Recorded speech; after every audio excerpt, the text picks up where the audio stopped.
What's going on, everyone? Daniel Rodriguez here. Welcome to my non-spoiler review for The Accountant.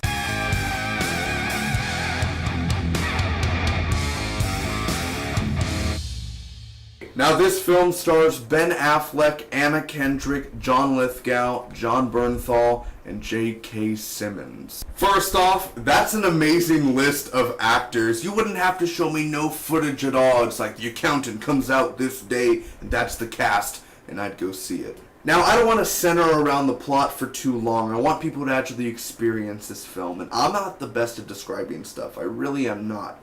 So, the easy way to describe The Accountant, like kindergarten way, Ben Affleck's an accountant. At least that's his setup, but he's technically a hitman. In this review, I'm going to be giving you guys my pros, cons, and final score, telling you whether or not you should go check out The Accountant in theaters, wait for rental, or maybe just never see this movie at all. Starting off the pros, Ben Affleck. No surprise here. It shouldn't be a surprise to anyone. He's great. Also, I want to bring this topic up real quick. I guess people were making a big deal out of it when The Accountant came out. Kind of controversial. Not really like the biggest controversial thing out of the year. Not going to ruin the movie at all or anything. But Ben Affleck's character, Christian Wolf, he is like autistic, I guess, or autism.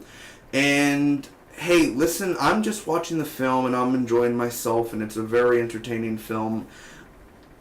I think he played the role well. I really think he played the role well, but some people disagree, and like, my son's autistic, and they say this and that and all that. But I enjoy the film for what it is. I'm not going to rate it on, oh, the way he plays the autism and stuff. Like, I'm just going to enjoy the film, okay? I'm not going to, shame or anything the way I guess it's, everyone's different, but I'm not there to see him play, I'm there to see Ben Affleck kick some freaking ass with an amazing cast. Next up, we have Jon Bernthal, who literally killed every single scene he was in. He's fantastic in every single scene he's in, and has some of the best dialogue in the film. But what saddens me with Jon Bernthal's character is he has very little screen time. Also, not only is the action entertaining, but the sound in here would make a killer IMAX experience. Also, for those who watch this film,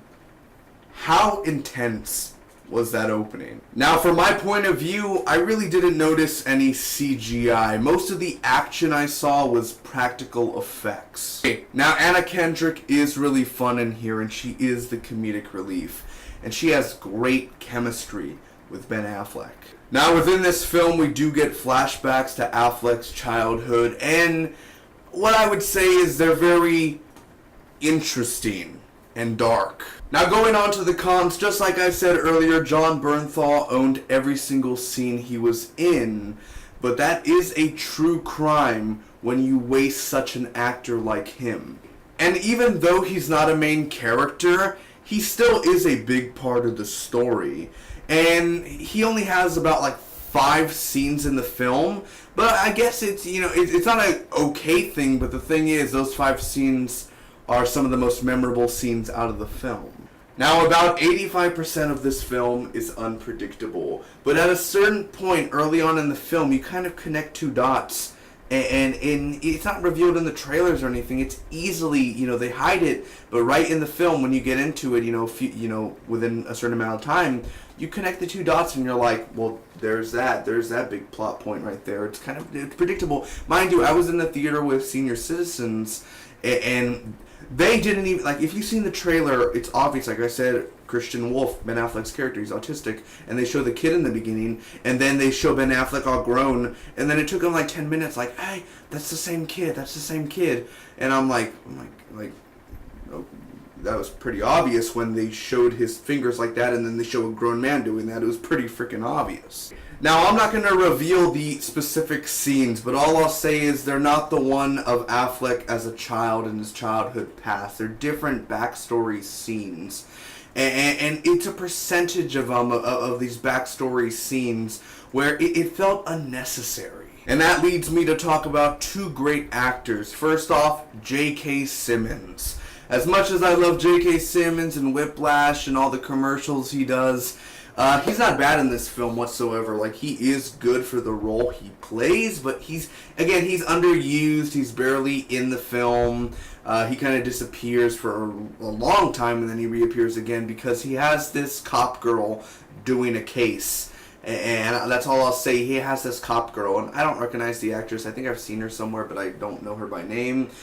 That whole storyline, it doesn't really connect. It connects, but it's like it don't really connect where anyone meets in a way, I guess I should say. So it's really just, it's like it wasn't needed. A lot of it could have been at least cut out. I mean, they could have trimmed the fat. That was a lot of fat scenes in there, and it made it slow. And you're kind of like, I just came here for Ben Affleck, man. I just came here to have fun. And like all this trimming, you could have trimmed it out a little bit. And then the second one is John Lithgow. He was fine in the film. I think a little miscasted, but he's fine in the film. I mean, I think another actor could have done the role. I don't know why you had to get John Lithgow, but John Lithgow is awesome. It's Dexter season 4. He's fantastic, but he's underused. It's kind of like, what did you do to him? The character, the way they wrote him, what the hell? Also, there's some scenes in this film where you feel like they could have done it different. That was a little anticlimactic. And when I say that, I'm not talking about the whole film. Like, there are only certain chunks of the film where you feel like it lost its way. It's doing like 2 or 3 storylines at the same time. And even at the end of the film, you can walk out of the theater and still have a lot of unanswered questions. Overall, The Accountant is still a really good film. John Bernthal's amazing, Ben Affleck's great, the action, the sound design, the cinematography, Anna Kendrick's chemistry with Ben Affleck. It is a really entertaining film. Is it messy a little bit? Yes, it is. Does it have problems? Yes, it does. It's not a 10 out of a 10, but it is a movie that I want to watch again. I want to see it a second time. I feel like there's something I missed a little bit there. Kind of a little like, it's not Inception where you got to see it 7 times to understand it, but it is something like, I gotta watch that again.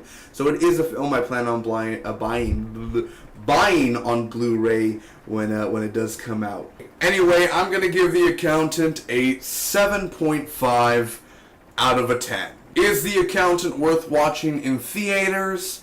Yes. I've heard a few people say it's a good date movie.